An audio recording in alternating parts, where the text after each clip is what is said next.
you start by stating your name and your rank? Alright.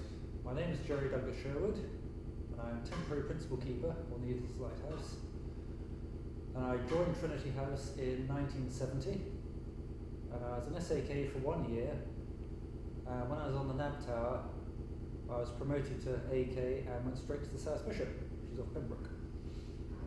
And since then, I've travelled around the country, England, Wales, Channel Islands, and I've been on Needles Lighthouse for about 12 and a half years now.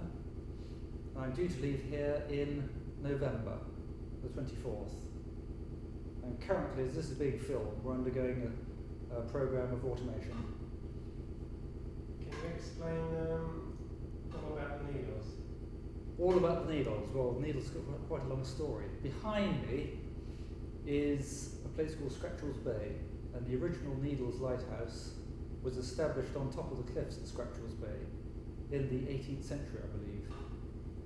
But it was found, much the same as many of the lighthouses built on high ground, that it was constantly shrouded in low cloud and mist, and obviously it was useless as a navigation aid.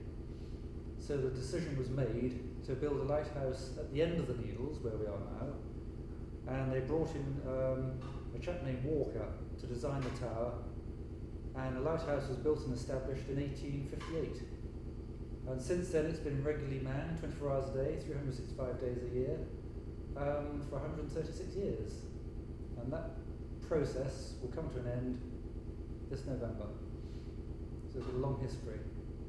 The tower's about 100 feet high, it's built of granite, and it's the only tower in the Trinity House service, the Tower Rock, which has perpendicular sides. You find most towers on the western end, like Wolf Rock, Eddystone, Bishop Rock, have got wasted as a wasted tower, more like a chess piece. But this one looks like a bit like a hollow loo roll. And it's also peculiar being the one of the only few towers I've ever seen without storm shutters on the windows. There's one downstairs on the engine room, and the only other place I've come across this is in Plymouth Breakwater in Plymouth Sound, which is a smaller tower, but had large windows and it was very light and airy inside, much the same as this is. Each room is 15 feet in diameter, so it's quite roomy inside, and there's 7 stories. You start at the basement, there's the engine room. Next floor up is the storeroom, which is now going to be turned into a battery room, and at the time of recording this, it's been completely stripped out, it's in the process of being painted, and the new equipment will be in within the next month or so. Above that is the kitchen, which is our general living room, and washroom and office, and everything else is done in the kitchen. Above which is a bedroom, which can house and accommodate 5 men altogether. Currently there are only 2 keepers on station and 2 engineers. And the keepers are required to maintain a night watch. That's from 4 o'clock in the afternoon around until 8 o'clock in the morning. From 8 in the morning till 4, one of the engineers takes over the responsibilities of keeping a sea watch. And then above the bedroom is the service room, where the telemetry system, the electronic gear and the monitoring system will be housed. Then immediately above that, and below where I'm sitting, sitting on this bicycle, yes, is the lower lantern. That houses at the moment, air tanks, air compressors for the fog signal, and the coders. Now all those will be taken out eventually. There will be an electric fog signal, a fog detector, and nothing much else. The only thing which will remain up here will be the air tanks, which will be decommissioned. And then of course, immediately above that, we're in the lantern where we're sitting now. What's the day-to-day sort of routine you would normally do here, Well, normally, up until a month ago, with 3 men on watch, 3 men on station, we run a pretty standard routine. There'll be a morning watch, that's from 4 o'clock in the morning until midday, and called the morning watch. And the morning watchman will be responsible for keeping the place clean. Just cleaning out the kitchen, the steps, service room, storeroom, lavatory downstairs, a shower, just make sure everything's clean and tidy. He'd put the light out in the morning, change over an engine, pump up the water. And every 4 hours he'd give a brief weather summary to solo coast guards, and also write in the log his 4-hourly report, same as on all other stations. And then at midday, the afternoon watchman would work from midday till 8, and all he'd have to do is naturally keep a normal watch, start sounding if the visibility dropped too much, and once again give a report to the Coast Guard, fill in the log, and that's about it really. And then for the next 8 hours, from 8 o'clock in the evening until midnight, that would be just a short 4-hour watch for the morning watchman. And then the afternoon watchman would do from midnight till 4, and that's called the middle watch. And at the end of that, you call out the man who just had 24 hours free of duty for the morning watch. So it's a 4-watch system every day amongst 3 keepers. We all work in rota. The current watches we're working since the beginning of the automation program are quite different. They basically consist of a short morning watch, which is from 4 o'clock in the morning till 8 o'clock. And that morning watchman comes off watch, and as I've mentioned previously, the engineer takes over from 8 o'clock in the morning till 4 o'clock in the afternoon. And then the keeper who was on the previous night watch does a short watch, which is from 4 o'clock in the afternoon till 8 o'clock. And then he hands over to the other keeper, who goes from 8 o'clock at night right the way through midnight to 4 o'clock the next morning. So the 2 short 4-hour watches every day and 1 long 8-hour watch overnight. And we find that's working out quite nicely. Now you're asking about the machinery on station. Well, that's got quite a good history actually. The first engines to come here were in 1906, which were 2 vertical lamp-start Hornsby engines. And their sole purpose was to run a couple of air compressors. The storage receivers for the air compressors were down in the engine room, slung above the ceiling. And to feed the air up to the top, up into the lantern where we are now, was one large bore pipe right up to the middle of the tower, and it's encased in an oak panelled trunking, one part of which still exists on station. And that came straight the way up into the lower lantern, through a smaller air receiver, and up into where we're sitting now, through the roof, and it consisted of 3 reed fog signals. Now, in 1946, that was taken out, and 3 1L2 Gardner single-cylinder diesel engines were installed that ran 100-volt DC generators. That was enough to power the domestic lights, an electric lamp, which superseded an oil light, which is here, and it provided power for an electrically driven fog signal, the compressors of which were situated in the lower lantern, just beneath where I'm sitting. And the storage receivers for those air compressors, the 3 of them, are just beneath where I'm sitting here. So the equipment we have on station virtually dates from 1946, and that's still running now. But when the electricity comes on, it'll be completely automated, and all the equipment we have here now will be taken out, apart from the air receivers. Can you explain how they've got electricity to this place? Oh yes, there have been various different schemes about electrifying the Needles. They thought of solar panels to start with, automatic generators on station, much as we are now, but totally automated system. But eventually the third option, the one which they adopted, was to run a power line from the mainland, which is in Allen Bay, over to the east.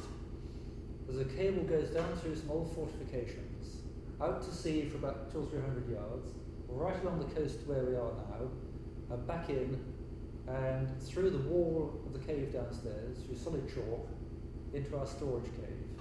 And from there, it's being directed from the cave into the tower, which will be our main feed, which will provide us with 240 volts. But at the moment, at the time of filming this, the cable has actually reached the cave, and it's been load tested, so we know that works. And there's a cable running from the cave into the tower, but that's not connected yet, so we don't actually have mains electricity. So the next stage is to... Next stage is to fit out the tower with the distribution system and a mains light and a fog signal and domestic lights, and then they can link up. But they're finding the process of going from 100 volt DC over 240 volt AC mains to be a bit tricky. It's mainly through lack of space and the logistics of it are causing a few problems.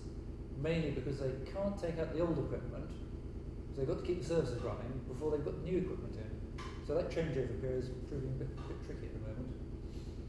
What sort of power has this light got now? At the moment we're on a 1500 watt main bulb, and the secondary is 1500 watt, and the emergency is a 24 volt 3 bulb system. Each bulb's a 25 watt, which is very low power, and they work off the station battery. Now when we have the mains in, we're going to retain the 1500 watt bulbs, obviously 240 volts, so the actual luminosity of the light will remain exactly the same. The only change which Trinity House will have to notify through a notice to mariners is the fog signal, which I believe will be reduced in power, and also it'll give a different note to the air signal. It'll be all electric. Can you explain the red and green shades around the light? Yes, well, I think the camera's picking up some red shades behind me. There are a series of red and green shades around the lantern. And basically speaking, the red sectors, as we call them, mark off the dangerous areas of sea. The one behind me shines directly from the Needles to St Catherine's, which is about 20 miles away along the coast of the Isle of Wight. Now any shipping that goes inshore and picks up the red light between the two, they know they're standing into danger. If they go out towards the sea and come into this white light, which you can just see to the left of the frame, that shines over clear water out into the main channel.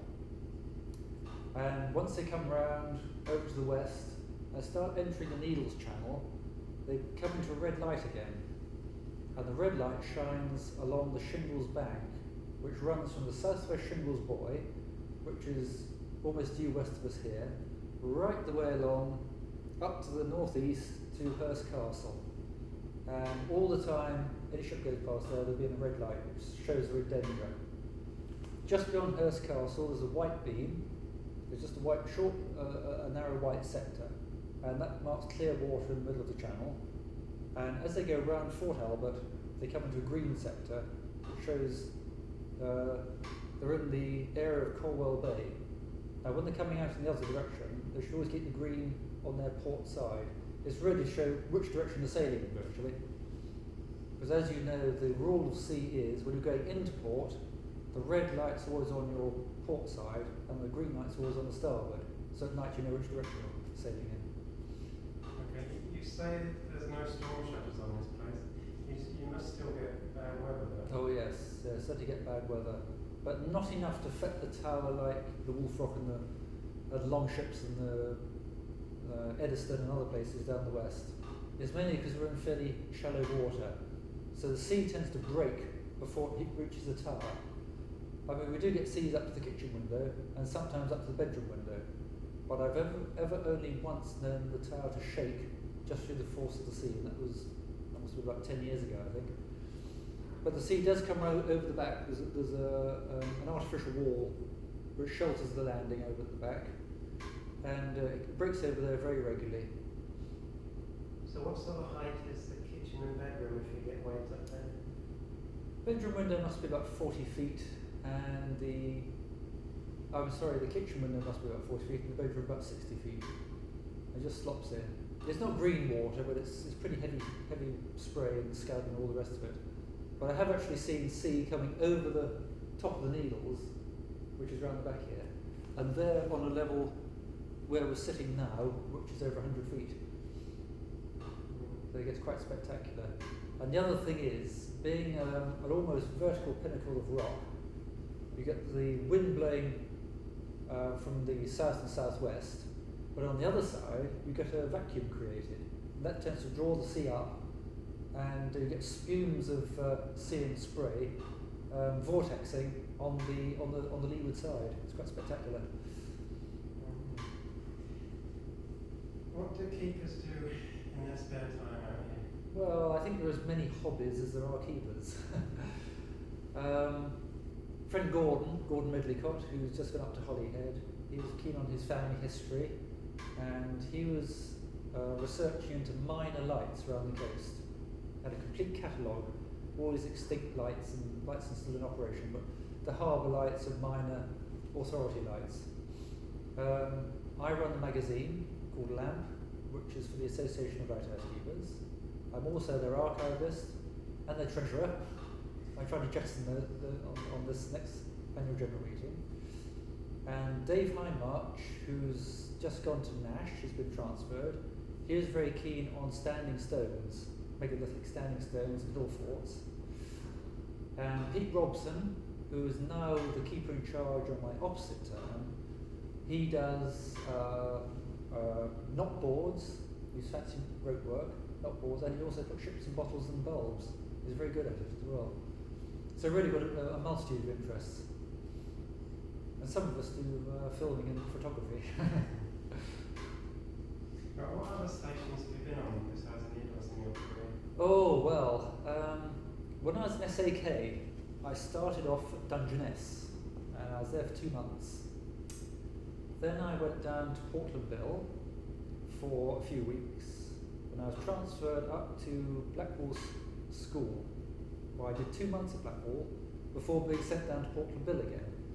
And apart from that, I've been on Anvil Point, Nab Tower, the Hanwar, Alderney, Sark, St Catherine's. I was appointed to South Bishop. I was there for a couple of years. Then Wolf Rock. No, I went to Penley Point then. Penley Point for 9 months. Wolf Rock for 2.5 years. Flatholm for 5 years. And then I've been here for 12.5 years. So if you total that lot up, I've been in service for 24 years. Just over 24 years. And no time off for good behaviour? No time off, no. In fact, I've had no time off at all. On my own account, I've only been off because my wife's been ill. But actually for myself, I've never had one single day off work through illness or anything. Talking of your wife, where did you meet her? Oh, no, I was on Flatholm at the time, and obviously I was in the service. I just bought myself a flat in Essex, in Colchester, and through a mutual friend, she was at Essex University studying her joint honours degree that was in art history and literature, both subjects very close to my heart, and it's virtually a blind date, funnily enough. That's right, Penny, can't remember what her name was, Penny Spencer. Anyway, she put us in touch with each other, and we got on really well. We've got so many mutual interests, and I was courting for a year, and I was actually on Flatholm with her, so I invited her out for a few weeks, and I proposed actually on the island. So Flatholm's got more connections than just lighthouse keeping. What exactly was Flatholm like? Oh, I think Flatholm was the best. It's about 620 acres island, and with just the 3 keepers there. Now, records go back that there's probably an Iron Age settlement on Flatholm, and it's been inhabited virtually ever since. There was a Viking colony there. It had been farmed ever since. There was still a farmhouse there with deserted fields. There's a cholera hospital. Fortifications built in the 1860s for the defence of the Bristol Channel. That matched up with 2 other forts, one at Brean Down and the other one at Lavenock Point. And they were built during the Palmerston era, and of course they're all called Palmerston's Follies. During the last war, an anti-aircraft and searchlight battery was on Flatholm. Originally, the tower up until the 1820s was coal-fired. It's the original tower, and had a big metal brazier on top, which was actually coal-fired. And in the morning, when they put the fire out, all the ashes went straight over the boundary wall, just by the tower. In fact, there's a great big mountain of ash still there. Yeah, it's a very interesting spot. It's one of the last lighthouses around the coast to go over to oil lights to be done away with. The old coal-fired brazing was done away with. That's about 1823, I think. And that tower remained during the oil period and during the electric period, which I think that started in about 1940s or so, I should think, if not a bit later. And originally, the families and the keepers lived up by the tower, at the top end of the island. But then in 1908, it was modernised, and they built a separate fog signal station and keepers' dwellings halfway down the island, which must have been about a quarter of a mile away from the tower. And from that point, it went over to rock station status, and the keepers' families were taken off. The buildings around the base of the tower were left to become derelict, and they were demolished in 1954. But interestingly enough, the engine room contained two 22 horsepower Hornsby oil engines with their compressors. And the sole function was to pump up the air for the siren. And there's an virtually identical engine room and setup at Nash Point, which is, I think that's about 20-30 miles away, which is still to be seen. And of course that's still accessible. The last I heard was when Flatholm was demanned, the engine room was just sealed up. All the Gardner engines, the 3-cylinder Gardner engines, the compressors, the generators, everything, all the equipment is still there, but the engine was just locked and left. It's a shame. So you actually lived apart from the lighthouse? Yes. We had to go up and tend the light and to sweep up and clean the lens. You had to walk right away across the island, through the old fort, across the defensive ditch, and up into the tower. But after the demolish at the tower, they built on the mechanics' quarters and the standby generator room at the base, in a sort of just a single-story building, and that's where the mechanics stay when they're on board. So their quarters were completely separate from ours. That must have been fun walking across the island in the dark. Especially the gulls. When the gulls were nesting, because the whole place is a gull colony, and when they were nesting, you go out at night with a torch, and of course all these gulls suddenly fly up in front of your face, and they're a bit scary. You get used to it.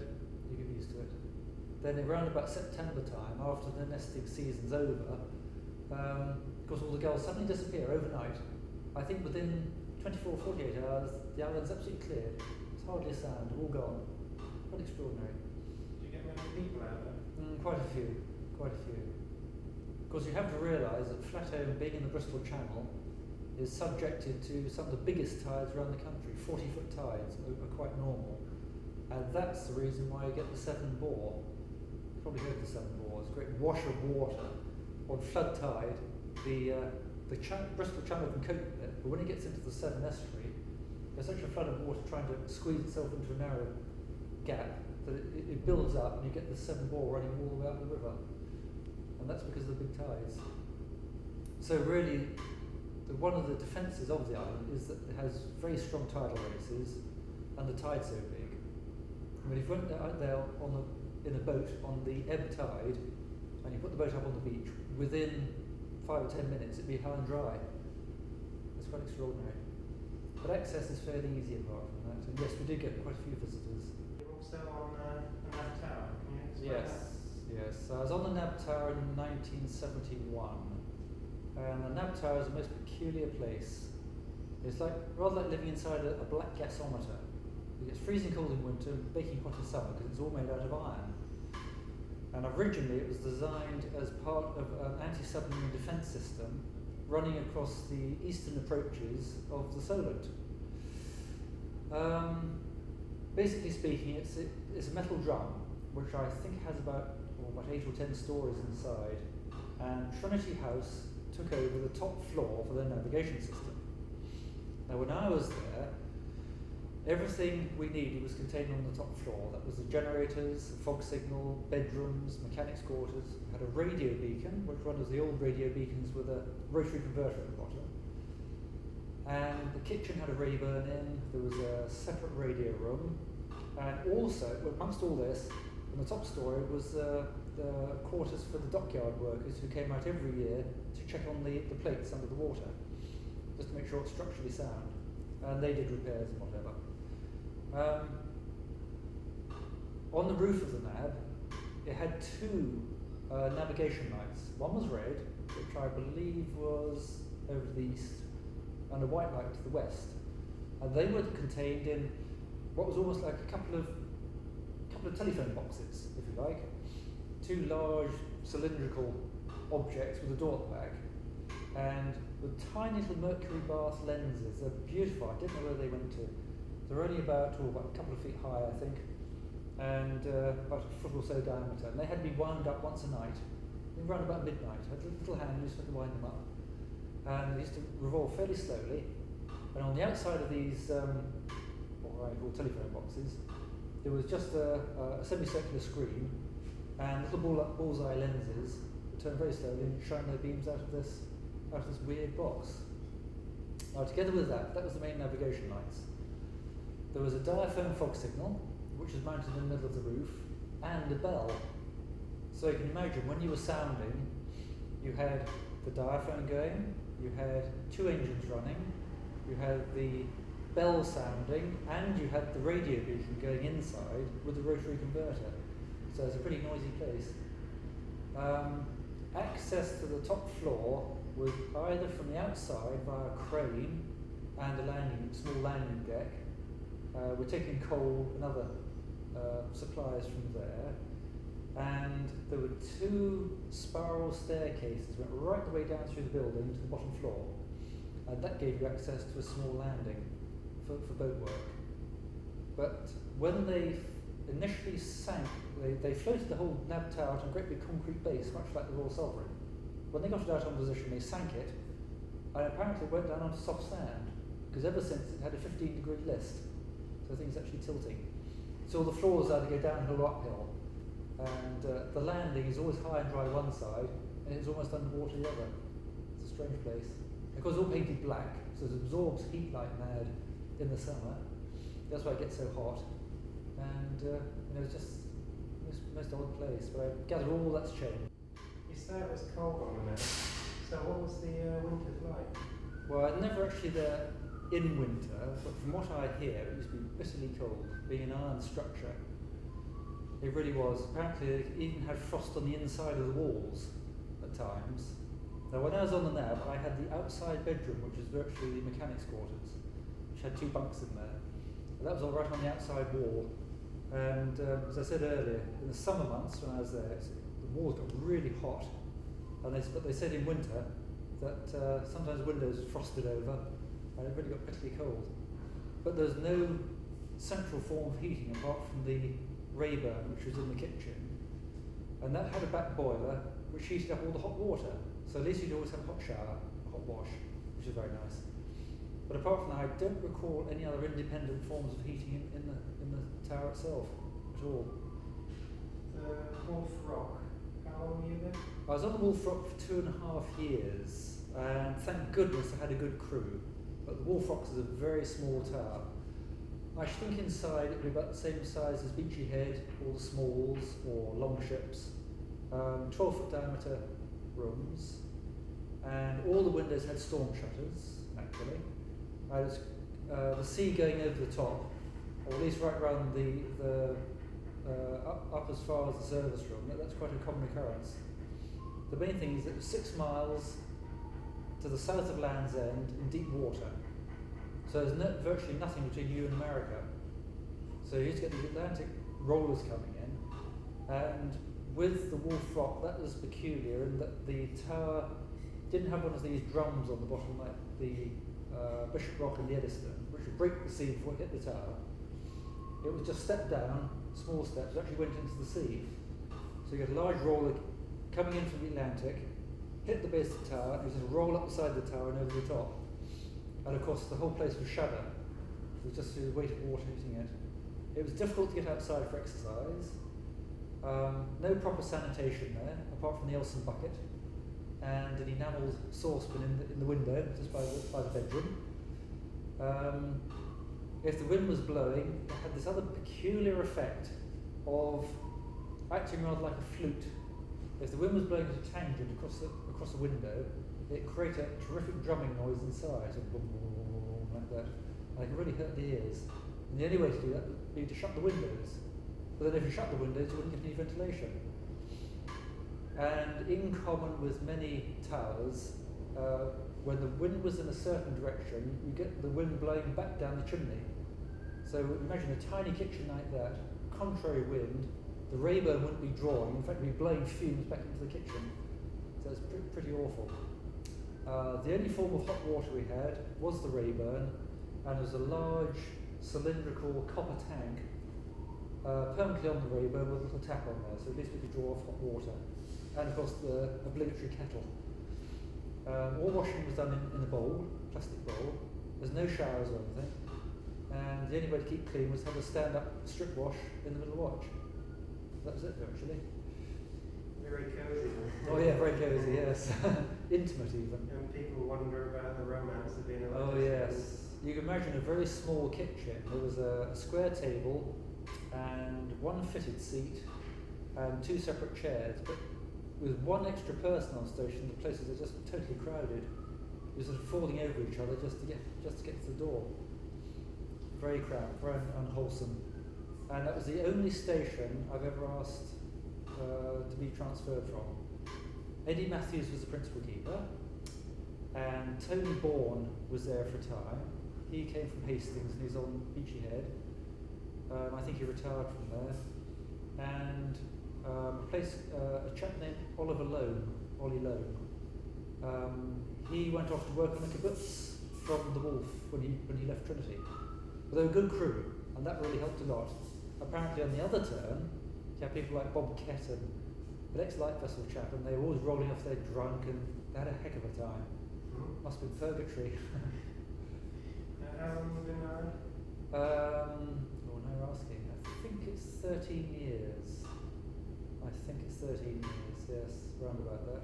Children or child? Yes, yeah, got one little boy, 2.5, named Joseph.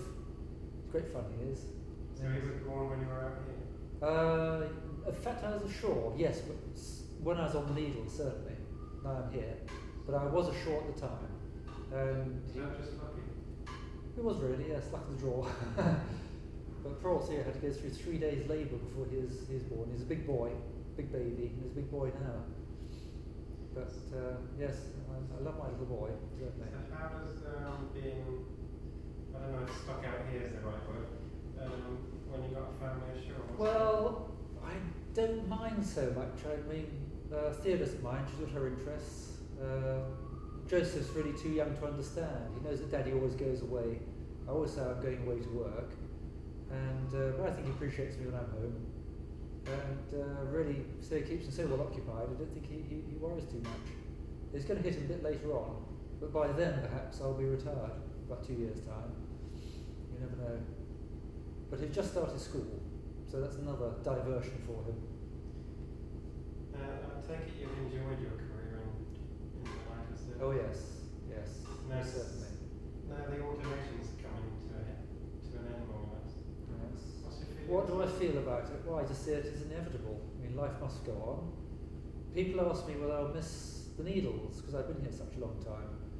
And I point out that the Needles I'll be leaving isn't the Needles I've known for 12 years, because it's going to be so radically altered, it just won't be the same place. And we've already seen that. Now the storeroom's been stripped out. There are no storage cupboards down there, like I've known for the past 12 years. The trunking's been taken out. It's a different place altogether. So I've no real sentimental attachment to it like that. But it's been a very interesting experience. Well, we're slightly sad to leave the job, because I've always enjoyed it. Got a great deal out of it. Met some very nice people, made some good friends. And but I see there's just a progression. Technology will take over, same as electric lights took over from the oil lights. And oil lights took over from candles, and candles took over from the open braziers. And no doubt there were keepers using the open braziers who were very sad at their demise. So it's just a natural progression. And after all, it's happened in so many other countries worldwide. We're one of the last to go down that road. Thanks very much for that. That's right, you're welcome.